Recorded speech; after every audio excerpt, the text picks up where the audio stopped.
السلام علیکم دوستو، کہتے ہیں کہ ایک بچے نے کچھوا پال رکھا تھا۔ اسے سارا دن کھلاتا پلاتا اور اس کے ساتھ کھیلتا تھا۔ سردیوں کی ایک شام کو بچے نے اپنے کچھوے سے کھیلنا چاہا، مگر کچھوا سردی سے بچنے اور اپنے آپ کو گرم رکھنے کے لیے اپنے خول میں چھپا ہوا تھا۔ بچے نے کچھوے کو خول سے باہر آنے پر آمادہ کرنے کی بہت کوشش کی، مگر بے سوچ جلاہٹ میں اس نے ڈنڈا اٹھا کر کچھوے کی پٹائی بھی کر ڈالی، مگر کوئی نتیجہ نہ نکلا۔ بچے نے چیخ کر کچھوے کو باہر نکلنے پر راضی کرنا چاہا، مگر کچھوا سہم کر اپنے خول میں اور زیادہ دبکا رہا۔ بچے کا باپ کمرے میں داخل ہوا تو بچہ غصے سے تلملا رہا تھا۔ باپ نے بچے سے پوچھا، بیٹی کیا بات ہے؟ بچے نے اپنا اور کچھوے کا سارا قصہ باپ کو کہہ کر سنایا۔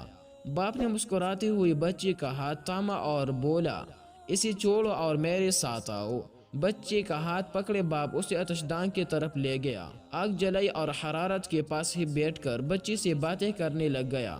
تھوڑی ہی دیر گزری تھی کہ کچھوا بھی حرارت لینے کے لیے آہستہ آہستہ ان کے پاس آ گیا۔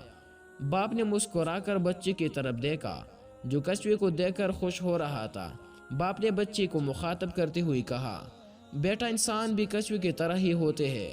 اگر تم چاہتے ہو کہ وہ اپنے خول اتار کر تمہارے ساتھ کھلے دل سے ملے تو انہیں اپنے محبت کی حرارت پہنچایا کرو، نہ کہ انہیں ڈنڈے کے زور پر یا اپنا حکم چلا کرو۔ پرکشش اور جادوئی شخصیت والے لوگوں کے پوشیدہ رازوں میں سے ایک راز یہ بھی ہے کہ وہ زندگی میں لوگوں کو اپنے محبت کی حدت اور اپنے جذبات کی گرمی پہنچا کر انہیں اپنا گرویدہ بناتے ہیں۔